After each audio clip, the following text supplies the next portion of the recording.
Okej, chwila. Aha. Okej, witam Was. Czy ktoś tu jeszcze jest? Bo tak naprawdę ja cały czas gadałem, a okazuje się, że... Wow, okej, super. Dobra, skrócimy to w takim razie. Witam Was serdecznie jeszcze raz. Problem u mnie nastąpił, ponieważ nie kliknąłem. Transmituj na żywo. Okej, dobra, teraz już chyba powinno być. Okej, sorka za to. Jakoś wycencie mi te 10 minut, ale wróćmy jakby do rzeczy. Okej, to może rozpocznijmy znowu. Ja sobie tutaj zmienię na tę stronę. Dobra, porażka z mojej strony, ale to tak zawsze ze mną jest. Play freeze me. Chwila. No pięknie. Dobra, już startujemy. Ok. Dobra, czy wszyscy teraz widzą wszystko? Czy teraz wszystko słychać? Czy jest ok? Czy nie jest ok? Powiedzcie mi, że mnie słyszycie przede wszystkim, bo widzę, że ktoś tutaj pisze, że mnie nie słychać. No. Czy coś jest nie tak? Dobra, gra. Okej. Dobra, słuchajcie, ja teraz gadałem po prostu sam do siebie, bo nie załączyłem transmisji. Okej, ale już jest w porządku, więc zrobię to samo, co właśnie mówiłem. Okej, czyli zdubluję się trochę, ale to po to, żebyście rozumieli. Dobra, no to przerzucamy sobie tutaj. Mamy taką stronę jak Play Phrase Me, czyli Play Phrase Me to jest strona, ja z niej korzystam, na przykład na potrzeby robienia filmów. Co tutaj jest? Tu są wszystkie, no przede wszystkim czasy, gramatyka, tu jest absolutnie wszystko, ponieważ mamy fragmenty filmowe, z których możemy korzystać, więc są krótkie, szybkie fragmenty i wpisujemy sobie jakąś, nie wiem, czy frazę, czy idiom, czy cokolwiek. Oczywiście no nie zawsze wszystko wyskoczy, wiadomo, ale gramatykę na pewno jesteśmy w stanie tutaj sprawdzić i tym się właśnie dzisiaj zajmiemy, czyli będziemy robić te 12 czasów od to be po inne czasowniki. Dlaczego tak powiedziałem? Dlatego, ponieważ tutaj mamy taki przykład I think it's the excitement. Pokażę Wam na podstawie tego, o co tutaj chodzi. Jak popatrzycie sobie na to zdanie, to jest tak. I think it's the excitement. Czyli I think oznacza myślę, a it's the excitement, no to jest jakaś tam ekscytacja. I to, co ja zawsze powtarzam, nie wolno łączyć to be z innymi czasownikami. Dlaczego? Ponieważ jeżeli mamy I think, to jeżeli chcemy zrobić pytanie, to będzie do I think, did I think, albo did you think, albo have you thought i tak dalej. Oczywiście i wszystkie pozostałe te takie męczące nas, myślę, formy, no, z którymi mamy problem właśnie czy z zapamiętaniem, czy z praktyką i tak dalej. Więc to jest zupełnie inna kategoria, natomiast to it's the excitement to jest inwersja. Czyli tutaj mamy czasownik być. Czyli jeszcze raz, być nie łączymy, czyli jesteście, jesteśmy, wy jesteście, oni są, ona jest, on jest i tak dalej. To wszystko będzie przez inwersję, czyli zobaczcie, że tu już na starcie można się ładnie rypnąć, bo nie można powiedzieć I am think. Możemy powiedzieć I am thinking, ale wtedy mamy czas present continuous, czyli z tym ing. I tam, gdzie ing, możemy powiedzieć, że tam właśnie będzie występować to be. Natomiast we wszystkich pozostałych, czyli past simple i ta cała reszta takich ciężkich czasów, no to będzie tu troszkę inaczej, więc ten I think, do I think, wiecie o co mi chodzi? Tutaj mamy it's the excitement, is it the excitement. Czy to jest jasne? Bo to jest jakby przedstawienie present simple i to be. Zaraz oczywiście będziemy dawać jakieś więcej przykładów, ale to za chwilkę. A powiedzcie mi, czy to jest jasne, czy coś powtarzać, bo będę za każdym razem po prostu się pytać, żeby wszystko było clear. Napiszcie mi tylko tak, czy ok, czy coś takiego. a jak ktoś tam napisze OK i ta druga osoba, czy jakaś tam powie, że, znaczy na pewno będzie zwracać uwagę, tak? I napisze nie, jednak nie OK, to będziemy wracać. Czy to jest klarowne dla Was?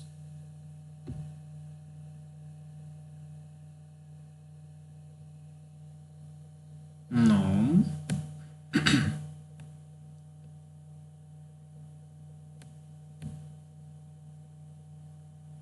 No dobra.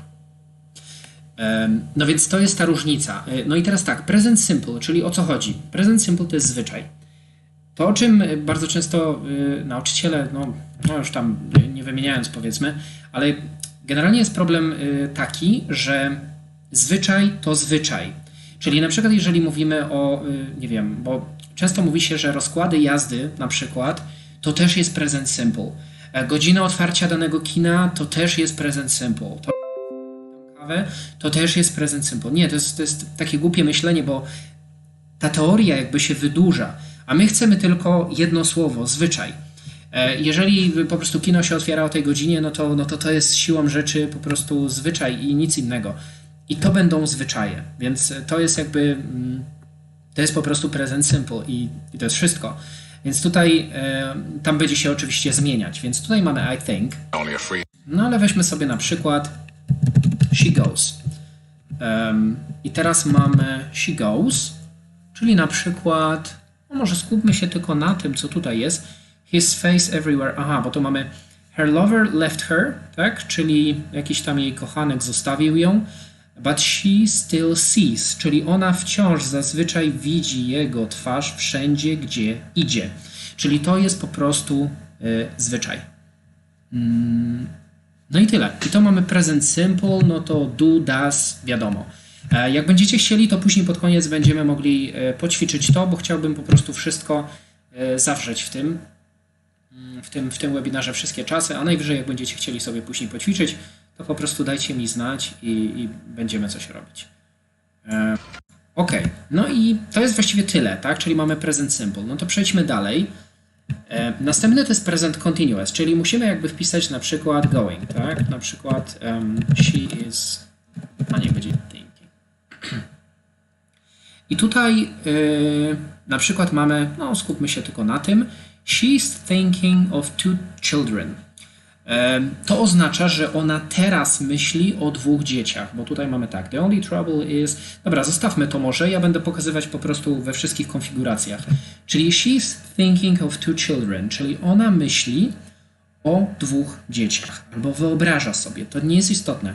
Chodzi o to, że ona w tym momencie to robi, tylko w tym momencie. Natomiast Billy going tomorrow, to zobaczcie, że teraz kontekst nam się zmienia. I ten kontekst jest bardzo polski, bym powiedział, bo jeżeli on powie you got one going tomorrow, nie, słuchajcie, to jest coś innego. Musimy sobie to zmienić. To na razie może nie. Na przykład going tomorrow. Ok. O, zobaczcie. When you see my dog, tak, czyli jeżeli zobaczycie mojego psa, tell him we are moving tomorrow. Co to oznacza? To nie oznacza, że my teraz w tym momencie, czyli tak jak wcześniej było, że my teraz w tym momencie jutro jedziemy, no bez sensu. Czyli my dopiero jutro jedziemy. Dlatego powiedziałem, że to jest takie polskie myślenie, ponieważ my tak samo w języku polskim mówimy. Czyli na przykład, że jutro albo, nie wiem, za 2 tygodnie gdzieś tam się wybieram. I my mówimy to jakby w takiej teraźniejszości. Dokładnie to samo jest w języku angielskim, czyli we are moving tomorrow oznacza, że po prostu jutro gdzieś się będziemy przemieszczać albo jechać. I to jest wszystko. Oprócz tego, czyli mamy jakby 2 zastosowania na present continuous, że teraz i w przyszłości. Oprócz tego mamy również irytację, ale irytacja, no tak, no jest coś takiego. Możemy to na przykład zobaczyć, always doing. O, na przykład coś takiego. To będzie pokazywało, że to jest irytacja. Natomiast czy to jest ważne? Myślę, że z kontekstu to wyłapiecie, ale to nawet może być zwyczajem, czyli tak jak tutaj always i doing that, czyli dlaczego zawsze tak robisz. I to jest jako irytacja i tak się po prostu przyjęło, że to jest irytacja, coś co zrobimy w przyszłości, jak i coś co robimy teraz. I to jest absolutnie wszystko. present continuous. No to przejdźmy do past simple. Jakbym coś za szybko mówił, czy coś by nie było jasne, no to oczywiście piszcie. Wpisuję past simple. Na przykład did you. Pokażę wam na jakimś... powiedzmy coś takiego. Why did you do it? Później wytłumaczę wam, jaka jest różnica między tą przeszłością. Jak zrobimy te dwa przeszłe. Później jeszcze ten present perfect, dobra. Czyli why did you do it? To jest czynność jednorazowa, czyli dlaczego to zrobiłeś. Na razie zostawmy present perfect, pokażę wam za chwilę. Czyli dlaczego to zrobiłeś, czyli po prostu jest czynność jednorazowa. Dlaczego tam poszedłeś, dlaczego, nie wiem, o tym mi nie powiedziałeś, czy coś takiego. I to jest absolutnie też wszystko. Zróbmy inne, na przykład what did you say, czyli coś ty powiedział, albo co powiedziałeś, po prostu. No i tu oczywiście też strona nam podpowiada, ale czynność jednorazowa. To jest cała teoria. Jakbyście oczywiście uważali, że na przykład Maciek, weź coś jeszcze pokaż, bo tak trochę za szybko, albo nie wiem, macie jakieś wątpliwości, czy coś takiego, no to śmiało oczywiście pisać, nie? Teraz na przykład zrobimy sobie were, nie wiem, thinking, ok. Tu mamy na przykład you were thinking of coming by the way. Czyli oznacza to, że ty myślałeś o tym, żeby przyjechać tak czy inaczej. Czyli co to oznacza? To oznacza to, że to nie była czynność jednorazowa, tylko to się działo przez jakiś czas. Czyli po prostu on myślał przez jakiś czas. You were thinking of coming by. Fancy. And I knew. Tutaj macie bardzo fajną różnicę pokazania właśnie past simple i past continuous. Czyli I knew oznacza wiedziałam what they were thinking, czyli co oni myśleli. Czyli tu mamy sytuację jednorazową, czyli jakby wiedziałam, albo jakby też dowiedziałam się, coś takiego, no to by było find out, więc na razie może zostawmy, ale tak czy inaczej to jest sytuacja jednorazowa, tak możemy sobie to potraktować. Na przykład powiedzmy zepsułem, ale psułem coś, więc jest duży kontrast. Nie wiem, tak jak ja dzisiaj zepsułem ten webinar, w sensie, że po prostu gadałem sam do siebie, a webinar nie był odpalony totalnie. A wy myśleliście, co się dzieje, prawda? Czyli you were thinking, czyli wy myśleliście. No właśnie, więc mamy sytuację jednorazową, czyli ja spieprzyłem webinar, a wy zastanawialiście się, co się działo. No i tak przez 10 minut, a Maciek nie wiedział, co się dzieje. Brawo. No więc to mamy jakby past simple i past continuous. I to jest to. Dalej mamy present perfect. No i present perfect to jest właśnie ten czas, który jest taki bardzo problematyczny, no ale już sobie go wyjaśnimy. No więc na przykład have you thought, powiedzmy. Co to oznacza? And have you thought more about why you were locked up? Więc żeby zrozumieć w ogóle present perfect, też mi się nie podoba jak... dobra, zaraz o tym powiem, ale najpierw sobie przerzucimy może na Worda na chwilę, to wam pokażę. Właśnie wcześniej to pisałem.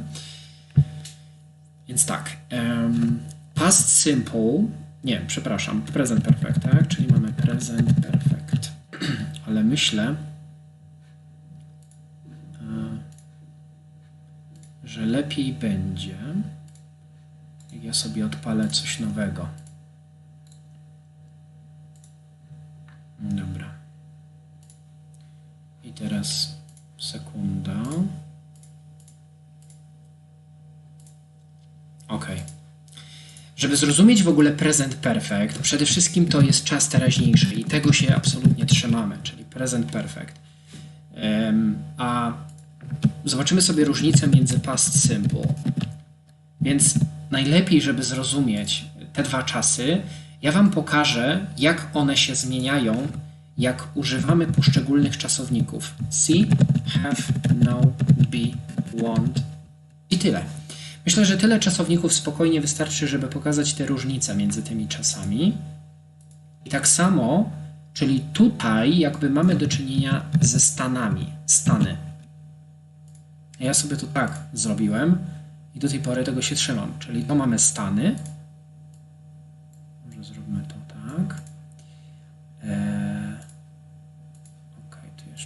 żebyście ładnie to widzieli. Stany i mamy tak samo inne czasowniki, czyli na przykład niech to będzie, nie wiem, drink, niech to będzie go, niech to będzie, nie wiem, check. Niech będzie. I teraz drink, drank, drunk, tak? Czyli to będzie tak? Drink, drank, drunk, do tej pory pamiętam. Go and gone. Go and gone. I mamy check, checked, checked. No więc już widać, że tutaj jest czasownik regularny, checked. I mamy tak. Bierzemy oczywiście pod uwagę trzecią formę, no bo tutaj jak mamy see, no to będzie co? Będziemy mieli see, saw, seen. Tu będziemy mieli have, had i had. Tu będzie know, czyli będzie knew i known. Tu mamy be, czyli mamy was i were i później mamy been. No i tutaj mamy wanted i wanted, czyli też mamy regularny. Tutaj napiszemy sobie, że to są czynności. I zobaczcie, jak będą się zdania zmieniać, jeżeli ja wezmę sobie na przykład najpierw stany pod uwagę. Czyli tak, weźmiemy w ten sposób. No i powiedzmy, że ja sobie piszę takie zdanie. I have seen two dogs. Albo na przykład two people, niech będzie, tak? Co to oznacza? To oznacza, że widziałem co? Dwóch ludzi. Tak? Widziałem dwóch ludzi. Ale jeżeli ja zrobię coś takiego i powiem I have seen two people for 5 minutes, to co to oznacza? To oznacza, że widziałem, nie widziałem, tylko widzę. Czyli ja wam pokażę to na takiej, tak bardzo prosto, czyli tutaj jakby mamy czynności, tak? Ja zawsze sobie to tak tłumaczę. Czyli tu mamy czynności, czyli to jest, że widziałem, albo zobaczyłem, albo stworzyłem, albo zagrałem i tak dalej, a tutaj będzie stała czynność, czyli tu będzie sytuacja jakby trwała, czyli widzę dwóch ludzi przez 5 minut. No i to jest właściwie ta różnica. Natomiast jeśli chodzi, czyli mowa po prostu o tych czasownikach, tylko i wyłącznie, na pewno znajdzie się jeszcze jakiś tam, nie wiem, no myślę, tak strzelam, z 5 jakichś czasowników, ale powiem wam szczerze, no tyle lat uczę, tyle lat w tym jestem i naprawdę jakby no, nie znajduję takich czasowników, żeby rzeczywiście była taka diametralna różnica, więc naprawdę myślę, że sensem by było darować sobie to. Zobaczyć tylko, jak to działa, bo my w szkole właśnie mamy to for i since i my wtedy właśnie nie wiemy, o co chodzi. No więc świadczy to po prostu o tym, że jeden jakby present perfect może się ciągnąć, albo może się ciągnij się. Albo I have seen two people, czyli po prostu widziałem dwóch ludzi. Czyli tak naprawdę ten czas, on brzmi tak samo jak past simple, ale zaraz pokażę różnicę. I teraz czynności, wracając, czynności mogą być tylko jako I have seen it. No bo nie możemy zrobić z czynności, możemy zrobić czynność w taki sposób, że powiemy I have been seeing na przykład somebody. Czyli oznacza, że spotykam się na przykład z kimś. No bo jak już mamy see, no to see somebody, no to oznacza, że I'm seeing with someone. Może być jeszcze with, czyli I've been seeing with somebody, czyli oznacza, że widuję się z kimś. I to właśnie pokazuje, że tu mamy present perfect continuous, czyli jak sobie popatrzycie tutaj na przykład, że mamy 1 i 2, czyli 1 i 2 i tak samo tutaj 1 i 2. No prościej myślę tego nie da się wyjaśnić. Możemy sobie napisać nawet at 1, a tu at 2, tak szkolnie. No i teraz pytanie, czy... Dobra, ucięło mi się, ale jest chyba widoczne. Czy to jest jasne? Bo to jest właśnie... Jak słyszę, że ktoś mówi, o, present perfect jest prosty, bo chodzi o to, że tam nie ma szczegółów, coś tam i koniec. Ale jakby nikt nie wspomina o tym, że jest coś takiego jak stan. A jak się pojawia zaraz stan, to my zaraz mamy po prostu, wiecie, problem, nie? Czyli jakby te stany zamieniają się na i mogą być oczywiście stanem, to znaczy w tym wypadku, jak zaznaczam, tu jest czynność, a tu są stanem. Czyli tak jakby sobie stworzycie zdanie, no bo mamy przecież dodatkowo te wszystkie already, tak? Mamy just, mamy yet, mamy so far, czyli to wszystko wyciągamy z kontekstu. Jeżeli mamy już, to oznacza, że już to zrobiłem. Albo na przykład, że już tu jestem przez 5 minut. To wszystko w zależności od kontekstu. Just to jest po prostu, czyli na przykład po prostu to wykonałem, albo no zazwyczaj to będzie just jako czynność jednorazowa, czyli po prostu, że zrobiłem, wykonałem, zaśpiewałem i tak dalej. Yet, że czegoś nie zrobiłem, albo yet też w twierdzeniu może oznaczać w pytaniu, czyli have you done it yet? To oznacza po prostu, czy już to zrobiłeś. Więc to yet zamienia się w takie nasze already. Ale gdybyśmy chcieli powiedzieć I haven't done it, to oznacza, że jeszcze tego nie wykonałem. I to jest jakby teoria. Teraz zobaczmy, jak to wygląda na tych filmach. Aha, i jeszcze tutaj, no czyli I have seen it, czy I've seen it, jak tam chcecie, to będzie, że zobaczyłem to albo widziałem już to. Czyli generalnie jakby czynność jednorazowa, po prostu to się stało. Na przykład miałem wodę, wypiłem ją. Gdzieś tam, nie wiem, byłem gdzieś tam i po prostu jakiś element spadł obok mnie, czy coś takiego. To jest po prostu czynność, tak działa czynność. Czyli zrobiłem, wykonałem, sprzedałem, zaśpiewałem i tak dalej. Natomiast jeżeli chcemy zamienić go w stan, to wtedy on będzie I've been seeing with somebody.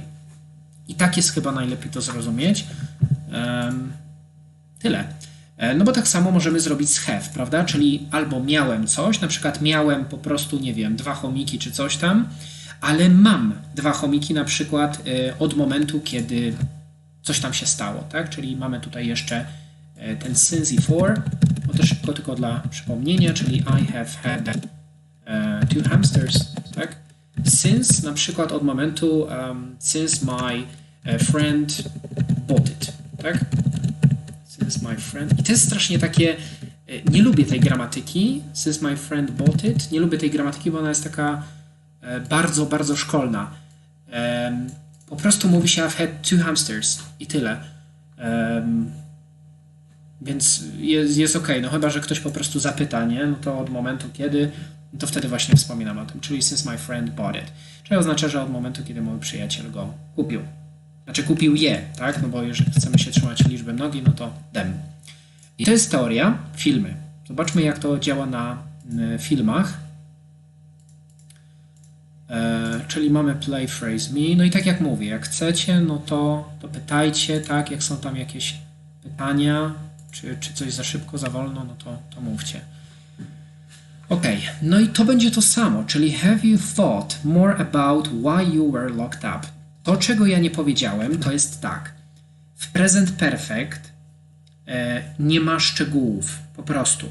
Oni sobie mówią to, że na przykład wykonałem, stworzyłem, zagrałem, zaśpiewałem, to mogło być 2 lata temu, ale my o tym nie wspominamy. To mogło być w momencie, kiedy my się urodziliśmy, ale my o tym nie wspominamy. I tak to działa. Natomiast jeżeli mówimy o past simple, to w tym momencie będziemy mówić o szczegółach, czyli 2 lata temu, 3 lata temu, 5 lat temu, wczoraj i tak dalej. Teraz to ja już nie rozumiem do końca, czym różni się past perfect. Tak, zaraz będę o tym mówić, no spokojnie. Past simple od present perfect. No napisałeś tak, I had 2 hamsters, czyli no właśnie teraz już powiedziałem, bo widzę, że teraz czat zaskoczył. Chodzi o to, że miałaś 2 chomiki, oznacza to, że native mówiłby o jakimś okresie, to znaczy nie, mówiłby o tym, że to zdarzyło się 2 lata temu. Na przykład 2 lata temu, wczoraj, czyli podaje szczegół. A jeżeli I've had 2 hamsters, to możesz to zrobić na 2 sposoby, ponieważ to może oznaczać albo mam 2 chomiki, dopóki nie skończysz tego zdania, native nie będzie wiedzieć, o co ci chodzi. Chyba że z kontekstu wyłapie. Ale generalnie jak rzucisz takie zdanie I've had, czyli I have had 2 hamsters, to oznacza, że albo mam chomiki, czyli stan, albo czynność, czyli miałam 2 chomiki. Po prostu miałam i tyle. I na tym to polega, bo na przykład też możemy powiedzieć I have read 2 books, czyli przeczytałem 2 książki, ale tak jak powiedziałem, ta czynność nie może zamienić się w stan, czyli z read nie jesteśmy w stanie zrobić stanu, chyba że przeskoczymy sobie na present perfect continuous. I wtedy tak, wtedy to działa. Więc wtedy będziemy mieli właśnie ten I have, jak to było? Zapomniało mi się zdanie. Powiedziałem o chomikach. Coś tam z piciem, no nieważne, jakiś tam chyba czasownik. I ten czasownik, jeżeli będziemy chcieli zrobić z czynności stan, to musimy zmienić na present perfect continuous. No i teraz zobaczmy w ogóle, jak to na filmach wygląda. No bo to jest, no tak się chyba też, czy najlepiej? No zobaczymy. Czyli co to oznacza? And have you thought more? On pyta się, czy kiedykolwiek pomyślałeś o tym, czyli jakby kiedykolwiek, czyli on nie wspomina o czasie. Ale tutaj about why, czyli dlaczego zostałeś zamknięty. Aha, bo to jest Joker, tak? Joker. Czyli dlaczego, about why, czyli dlaczego ty byłeś zamknięty? Czy kiedykolwiek o tym pomyślałeś? Czyli oni wspominają jakby you were locked up, dla nich to już jest informacja, że to było w przeszłości. Natomiast gdyby ktoś powiedział, że na przykład they have, no zresztą popatrzmy może na te przykłady, ja wam pokażę kilka. Tu mamy na przykład have you thought about this carefully? Czyli czy jakby pomyślałaś w ogóle o tym ostrożnie, tak? Carefully, czy jakoś tak bardziej zastanawiałaś się nad tym, czy coś takiego. To by było to. I to na razie są czynności. Znowu, have you thought? No dobra, zmieńmy sobie. Na przykład have you done? I mamy to samo. Of course not, tak? Czyli oczywiście, że nie, ale what have you done with him? Czyli oznacza, że co zrobiłeś z nim? Co z nim zrobiłeś? Ale też nie wspominamy o szczegółach. I pamiętajcie, że to jest present, czyli teraźniejszość. Czyli co z nim zrobiłeś jako czynność. Jaka jest różnica między present perfect a present perfect? No zaraz będziemy mówić. Tak. Ktoś mi dzwoni. Niesamowite. Dobra, what's the difference between them? Okay. I teraz mamy tak. I have seen for two people for 2 minutes. Ale nie. I have seen 2 people for 2 minutes. Czyli oznacza albo, że widzę dwie osoby. Of course. Ktoś mi dzwoni. Nie wiem, co jest. Muszę na chwilę wyjść. Chwila.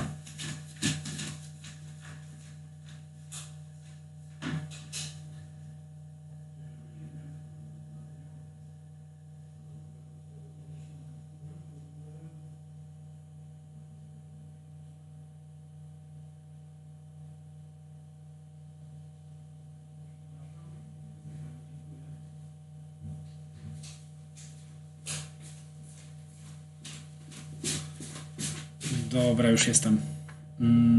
Okej. No, zaraz będę o tym mówić, czyli ten present perfect continuous. Okej, patrzcie sobie na razie na te fragmenty filmowe.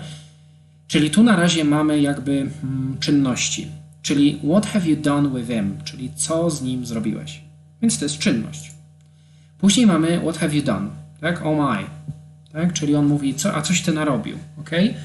Gdyby on zapytał what did you do, to mógłby mówić o przeszłości. No i pamiętajcie też o tym, że native, jakby Brytyjczyk częściej stosuje właśnie ten have you, czyli bardziej ten present perfect. Więc jak pomieszacie te czasy, no kurde, nic się nie stanie, prawda? Czasami gdzieś tam w kontekście może wyjść, że rzeczywiście będzie problem, ale no bez przesady, no nie wydaje mi się, żeby to aż było takiej wielkiej wagi. Ale tak, Brytyjczyk stosuje częściej zdecydowanie ten have, no a Amerykanin będzie stosować bez have, tak? Czyli do you have na przykład. Znaczy did you have, przepraszam, past simple. Ok, czyli what have you done to your hair? A co zrobiłaś ze swoimi włosami? Rozumiecie? Czyli to są czynności. A teraz wam pokażę stan. To nie. To też mi się nie podoba, bo to nie jest to. Nie. O, zobaczcie. Ale nie, bo to jest past perfect, to jeszcze inaczej. Ok. Tu mamy na przykład, uwaga, stan. Czyli stan w postaci właśnie present perfect, czyli I haven't seen it for a while. to może oznaczać, że nie widziałem tego przez jakiś czas, czyli samo to już brzmi jak czynność, ale możemy potraktować to również jako stan, czyli będzie nie widuję tego przez jakiś czas. I teraz dopiero to zauważyłem, bo on teraz dopiero mówi, że to jest na stole prawdopodobnie, albo nie wiem, bo to też jest coś takiego, że na przykład nigdy wcześniej tego nie widziałem i teraz to widzę. Natomiast nigdy tego nie widziałem użyjemy past simple, czyli I never saw it, czyli nigdy tego nie widziałem, ale jeżeli powiemy I have never seen it, oznacza, że nigdy tego nie widziałem i teraz właśnie to zobaczyłem. Więc to jest też ta różnica, ale oni też czasami mówią na przykład I've never seen it, mimo tego, że na przykład jeszcze tego nie zobaczyli. Więc no tak to działa. Zobaczmy w kontekście. No. I haven't seen it for a while. Nigdy, no nie wiadomo o co chodzi właściwie. Zobaczmy dalej. You haven't seen funk once, you've seen it for life. Dobra, to jest jakiś ten. Been there for. O, zobaczcie. Co to jest? To jest kolejny stan, czyli present perfect występuje w stanie. It froze. Dobra, ktoś sobie tutaj zmienił gramatykę trochę, nieważne. How long it been there for? No, słychać tutaj, że chłop gubi gramatykę, bo oni też tak mówią, ale tu powinno być how long has it been there for? Czyli jak długo to tam jest. Czyli to świadczy o tym, że to jest stan. Tak samo tutaj, Silver City. I've been there for 2 years. To może oznaczać, że albo byłem tam przez 2 lata, albo jestem tam przez 2 lata. Tak jak powiedziałem, te stany mogą być i stanem, i czynnością. Więc tak najlepiej sobie to złapać. Że one są po prostu, czasami może być tak, albo tak. Ale czynność właśnie będzie o tym, co mówisz, Sebastian, jeżeli byśmy chcieli zamienić na... Jeżeli czynność będziemy chcieli zamienić na stan, użyjemy present perfect continuous, ale o tym zaraz będę mówić. No i znowu, and I've been there for years, czyli jestem tam od lat, czyli oznacza, że to jest stan. Czyli ten stan się ciągle ciągnie, tak? Czyli on trwa. No ale gdybyśmy powiedzieli I've been there 2 times, to oznacza, że po prostu byłem tam 2 razy i tyle. No i to jest jakby wyjaśnienie w ogóle present perfect, tak? Różnicy między present perfect a past simple. To zobaczmy sobie teraz dalej, czyli mamy present perfect continuous. No to ok. No to mamy na przykład been calling, powiedzmy. To jest taki standardowy przykład. Zwróćcie uwagę, że na tym fragmencie, czy w tym fragmencie, ona mówi tak. I've been calling your house all morning. I to oznacza, ten czas w ogóle jest dla mnie dosyć dziwny, ponieważ on jakby świadczy o tym, że dzwonię do ciebie, mając słuchawkę przy uchu, albo dzwoniłam do ciebie i właśnie skończyłam. Ja wam pokażę to na przykładach. Zaraz może jakoś to rozpiszę, żeby było łatwiej. Ona tutaj po prostu no nie ma słuchawki, prawda? Czyli to jakby ona dzwoniła, to by powiedziała, że I am calling.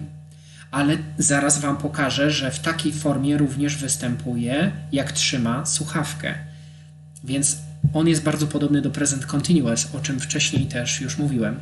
Czyli I've been calling your house all morning, czyli z tego fragmentu wynika, że ona dzwoniła do niego, to znaczy do jego domu, powiedzmy, cały poranek. Czyli równie dobrze moglibyśmy nawet użyć past continuous, czy coś takiego. I teraz go zobaczyła, tak? Czyli teraz go zobaczyła, no i jakby ten czas się zakończył. Ok, to mamy present perfect continuous. No to teraz znajdźmy sytuację, gdzie ona ma słuchawkę przy uchu. Proszę bardzo. Negative. We've been calling for the last hour. Czyli tutaj już jest inna sytuacja. Tu już mamy sytuację, że on ma jakąś tam walkie-talkie, jakąś tam krótkofalówkę i mówi negative, tak, czyli że w sensie go nie ma, albo że po prostu odmawia, albo cokolwiek, tak, może jest niedostępny. Czyli we've been calling for the last hour, czyli my cały czas dzwonimy przez ostatnią godzinę, tak, czyli przez godzinę już dzwonią. Czyli to pokazuje, że ten czas działa jak present continuous również i jest też, no tak jak w tamtym poprzednim, czyli że nie miała słuchawki przy uchu, tylko po prostu sobie powiedziała, że no dzwonię do ciebie cały poranek, czy tam cały dzień i nie odbierasz na tej zasadzie. No więc, no, tak to właśnie działa. Więc mamy jakby dwie kwestie.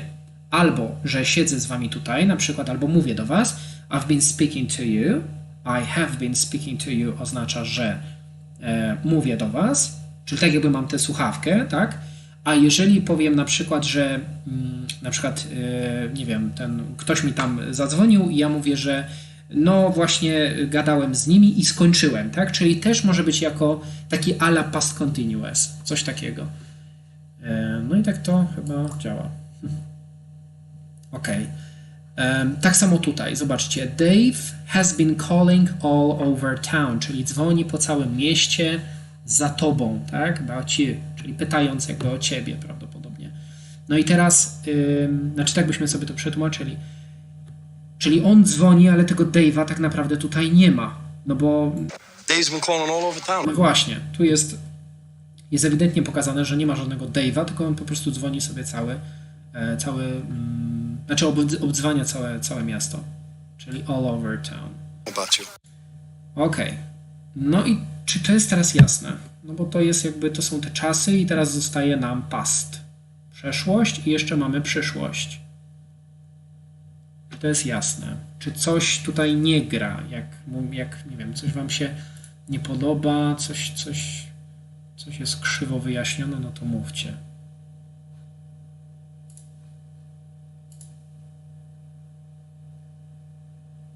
Poczekam chwilkę.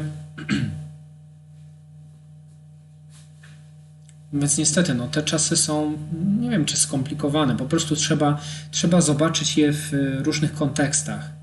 Czyli, że jest stan i jest czynność. I tak najlepiej to chwycić. Bo jak nauczymy się tylko czynnością, to później pojawi się taki been i my nie wiemy właściwie o co chodzi. Jak ktoś się nas zapyta, how have you been? Czyli how have you been oznacza jak się masz, albo jak się miewałeś do tej pory. Więc albo stan, albo czynność. I to how have you been też jest bardzo popularne na przykład. No ale też możemy powiedzieć how have you been doing? Czyli jak się miewasz, albo jak się miewałeś do tej pory. To też jest ok. Dobra. Teraz pokażę wam, jak działa past. Czyli te pasty, które są takie, no słabe są te czasy. Ja nie lubię w ogóle tych pastów. Rzadko kiedy ich używam, no ale wyjaśnimy. Dobra, tu sobie jakieś takie memy przygotowałem. Zobaczcie. Jaka jest różnica? Bo tak, mamy generalnie 4 czasy przeszłe, nie? Napisałem sobie w ten sposób, że to jest oczywiście wszystko już tutaj przetłumaczone, więc jak ktoś chce, może sobie już od razu patrzeć. Ja tylko je zaznaczę tak, żebyście widzieli, że tu są jakieś te inne kolory. To jest to. No i dajmy na to, no nie będzie czarny. Zobaczcie, że jest różnica, bo tak. I had eaten when you called oznacza zjadłem i wtedy zadzwoniłeś. Czyli wyobraźmy sobie, że tu jest lunch, tak? Jakiś kot wpieprza sałatę.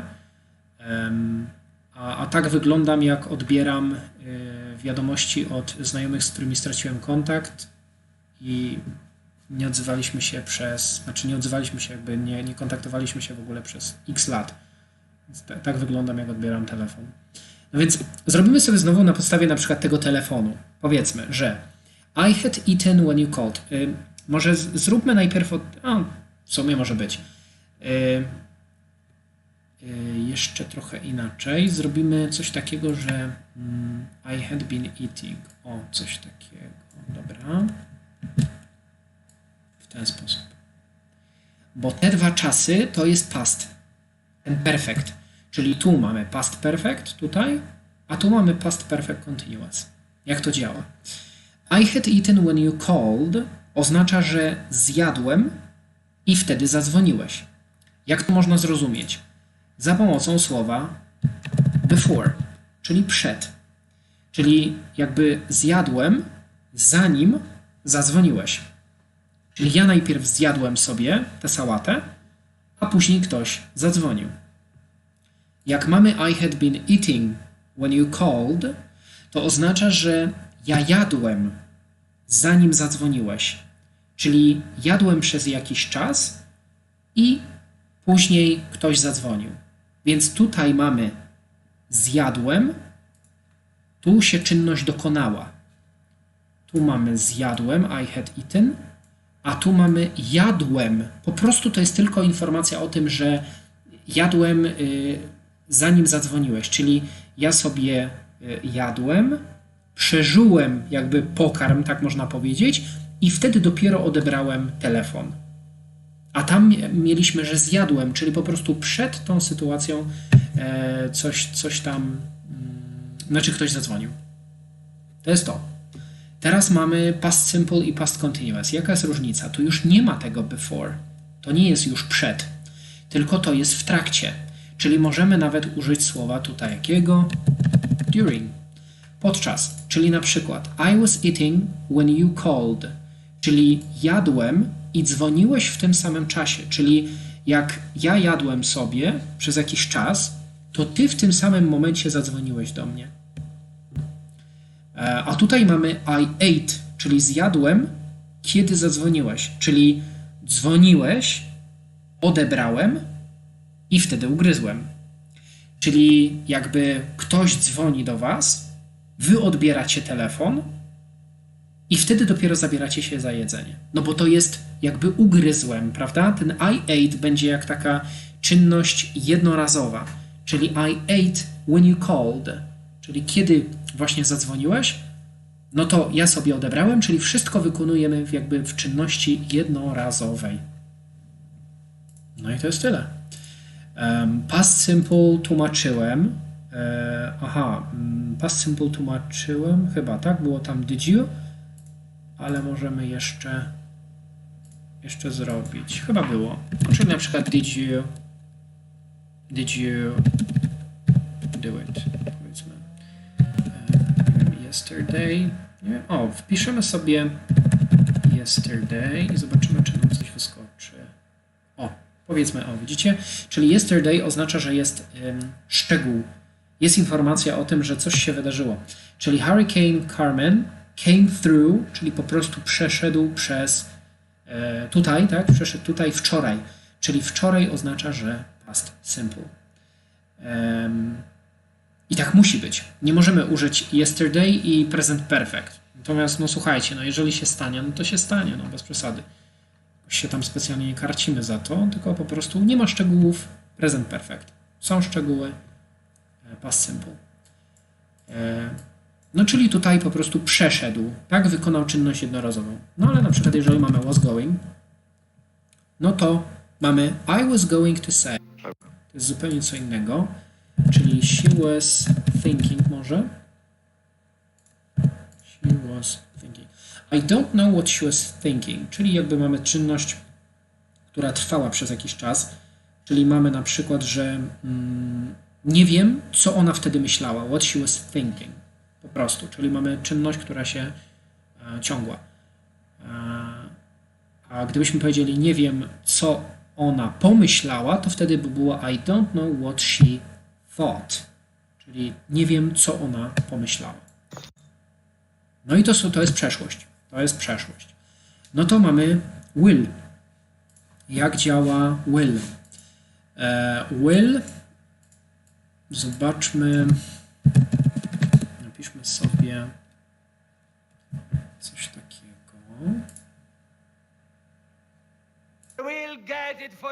Ok. Zróbmy może they will get it. Ok. No, przyszłość to jest po prostu przyszłość, czyli jakby możemy sobie stosować coś takiego, na przykład we'll get it in the morning. Nic się nie stanie. Czy to jest taka zwyczajna przyszłość, która mówi o tym po prostu, że coś się stanie, ale również taka przyszłość może być jakby taka 100%, czyli ona jest widoczna właśnie w tych conditionalach. Na przykład I will do it.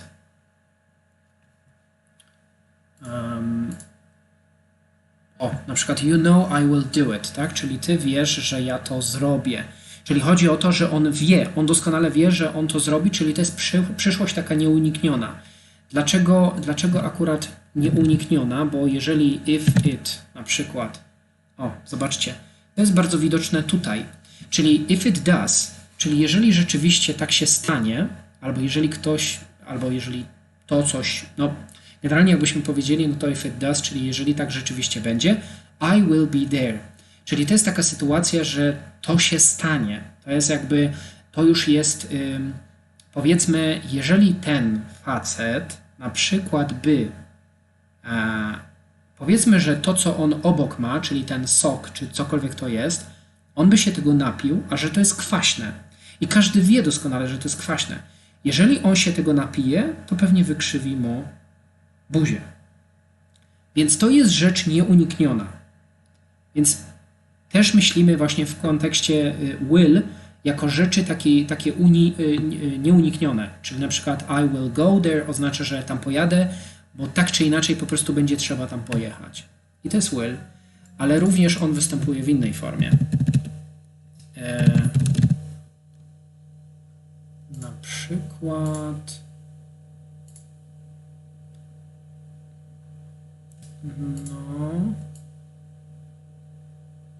Okej, tu mamy kontekst. When I hear anything, I will bring it to you, okej?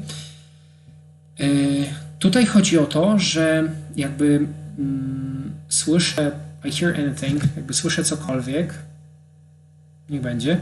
I will bring it to you, czyli oznacza, że przyniosę to tobie i teraz jakby on, mówiąc to, będzie się zabierać do tego, żeby już komuś to przynieść. Czyli na przykład rozmawia tam dwóch gości i on mówi, wiesz co, przyniosę ci to zaraz, tak? I on to mówi i zaraz będzie szedł po to.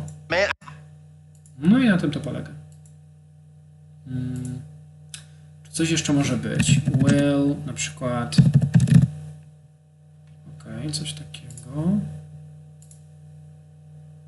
And you will eat it because I want it. You will eat it when it comes. Dobra, to nie. Tu mamy właśnie ten przykład. Tego przykładu szukałem, czyli że sytuacje, które my na przykład robimy na miejscu, czyli my mówimy i zaraz będziemy to robić, czyli I will eat it myself, czyli oznacza, że zjem to samodzielnie. I will eat it myself. No i też faktycznie on będzie się tutaj zabierać pewnie do posiłku. No i to jest jakby future simple. A później mamy future continuous, czyli will be going. Sullivan will be. To jest sytuacja, która mówi o tym, że na przykład Sullivan will be going away, czyli on po prostu będzie jechać gdzieś z dala, gdziekolwiek. Będzie jechał, ale w sensie, że będzie... To jest właśnie czas, który bardzo często ludzie też nie stosują, bo nie mają pewności, ale jego można właściwie w wielu postaciach wykorzystać. Na przykład, nie wiem, idąc do sklepu jutro, my możemy powiedzieć I'll be going to the shop tomorrow, powiedzmy. I to jest bardzo okej. To jest bardzo w porządku. Tak samo tutaj na przykład not yet, Bill, but as soon as there is, tak? Czyli dopóki tam to jest, we will be going there live, czyli my będziemy jakby iść już na żywo, czyli widać tutaj, że jest jakieś studio. Not yet, Bill, but as soon as there is, we will be going there live. Dokładnie.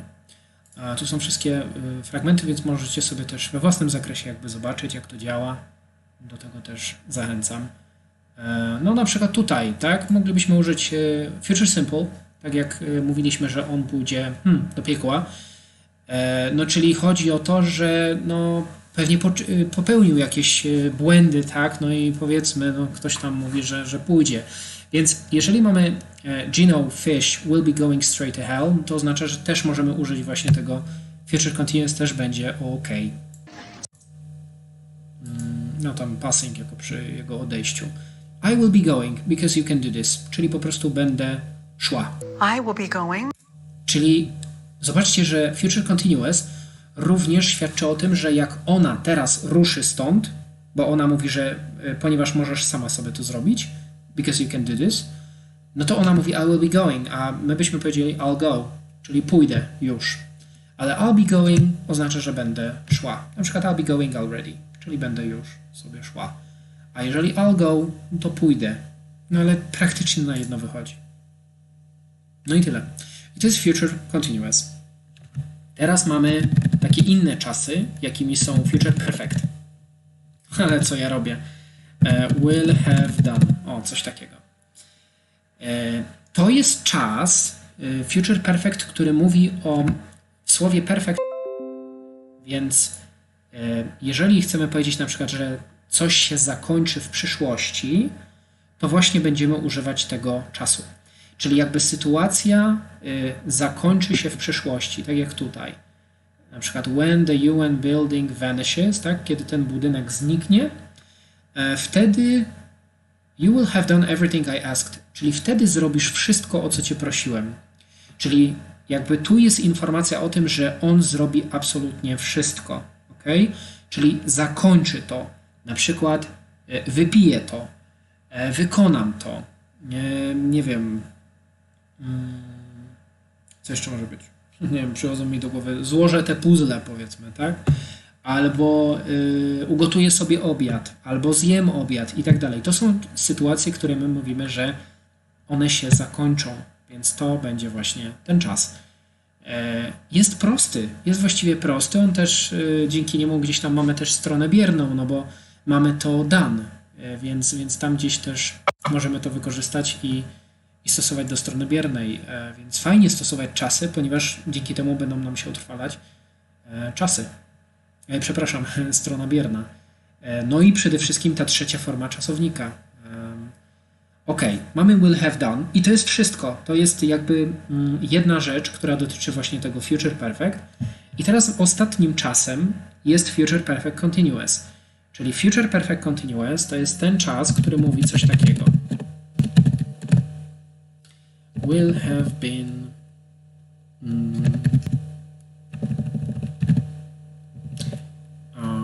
no, to będziemy musieli go znaleźć chyba. On jest dosyć dziwny, ale will have musi być been, czyli zawsze jest will have been. Później jest na przykład go, nie wiem, fly, will have been seeing, może? Nie. Meeting? Też nie. No, to jest ciekawe. Może go tu nie być, więc jeżeli go nie będzie, to po prostu pokażę wam na innym przykładzie. Will have been moving. Seeing też nie ma. To jest dziwne. Will have been running. Też nie. Nie wiem, dużo jest. O, może zrobimy tak. Poczekajcie. A, B. O, crying. O, chyba jest. O, jest, ok. Co to oznacza? Now she will have been crying, so her eyes will be all puffy, no czyli takie podpuchnięte, tak? Bloodshot, jakieś bloodshot, zakrwione. And her nose is all red and running, but you overlooked that. Tak? Czyli sobie przeoczysz to. O co chodzi? Ten czas możemy wyjaśnić w ten sposób, że ona będzie płakać do tego momentu. Czyli jakby teraz ona będzie płakać do momentu na przykład do jakiegoś momentu, powiedzmy do godziny 5, ponieważ do godziny 5 kurde, ale przykład podałem płakać. Ona będzie płakać, nie będzie ze szczęścia. Ona będzie płakać ze szczęścia na przykład powiedzmy do godziny 5, ponieważ dostała, nie wiem, jakąś informację, tak? I już pół godziny płacze i będzie płakać nadal. Więc na tym polega ten czas. Inny przykład mógłby wyglądać tak, że nie wiem, tych dwoje ludzi powiedzmy się spotyka ze sobą i będzie już na przykład, nie wiem, 3 lata, jak oni się spotykają. I nadal się spotykają, czyli do 2024 będzie już 3 lata, jak oni się spotykają. spotykają, no i oczywiście nadal się spotykają. My też tak czasami mówimy, czyli mówimy, że na przykład do powiedzmy, nie wiem, 2035 tam będą rezygnować z jakichś tam, powiedzmy, nie wiem, czy waluty, czy czegokolwiek, tak? No i wtedy dopiero to się zdarzy w przyszłości, ale ciągle gdzieś tam to funkcjonuje. No i to jest chyba wszystko. Ciężko będzie znaleźć inny przykład, bo widzę, że to jest strasznie ograniczone.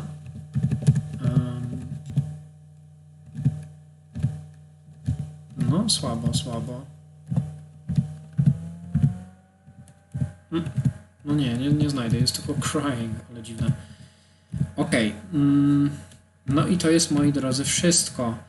I teraz pytanie do Was. Czy coś jest niezrozumiałe? Czy czegoś jest za mało? Czy coś pominąłem? Czy to ma sens w ogóle? Jakbyście byli w stanie powiedzieć. No bo to są wszystkie czasy, tak? Omówiliśmy sobie te ostatnie, czyli Future Perfect i Future Perfect Continuous. I to już by były wszystkie. Czy macie jakieś pytania co do tego wszystkiego? Jeszcze poczekam chwilę.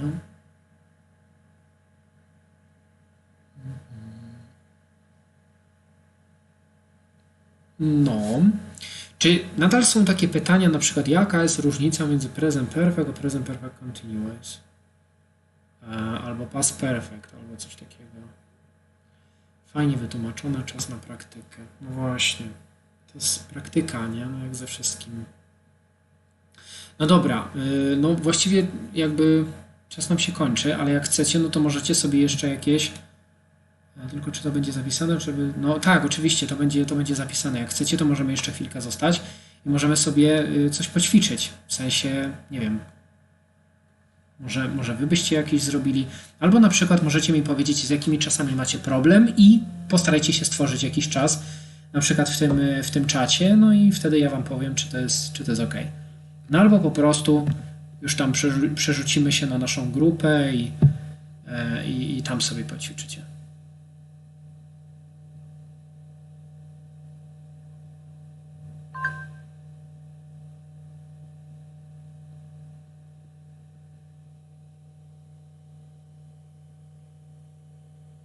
Czy tyle wam wystarczy?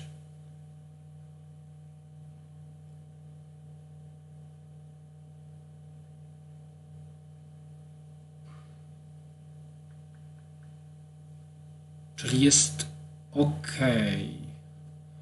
Mam rozumieć.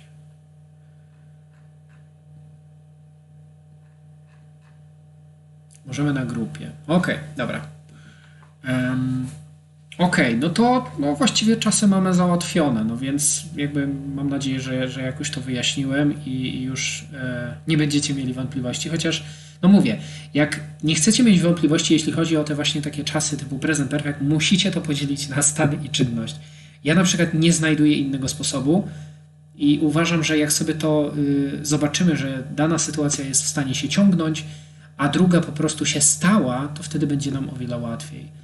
No i też pamiętać, że te wszystkie, bo po co my stosujemy czasy? Po to, żeby właśnie tę trzecią formę, żeby atakować tę trzecią formę, bo dzięki tej trzeciej formie my jesteśmy w stanie robić stronę bierną na przykład. I na przykład mówimy it's done, it's been done i tak dalej. I to wtedy no fajnie brzmi. Ale oczywiście też możemy zawsze powiedzieć it's done, prawda? Jest wykonane, ale nie zawsze będzie oznaczało to samo. Okej, no to co? To bardzo dziękuję za poświęcenie czasu. Jeszcze w poniedziałek, w ogóle taki ciężki dzień. Więc za wszystko bardzo dziękuję. No i jak coś, no to oczywiście piszcie tam w czacie czy na naszej grupie. Można sobie spokojnie ćwiczyć, ja tam będę sprawdzać i będziemy sobie wzajemnie analizować. A na tę chwilę bardzo wam dziękuję oczywiście za uczestnictwo. No i co? Do zgadania. Till next time.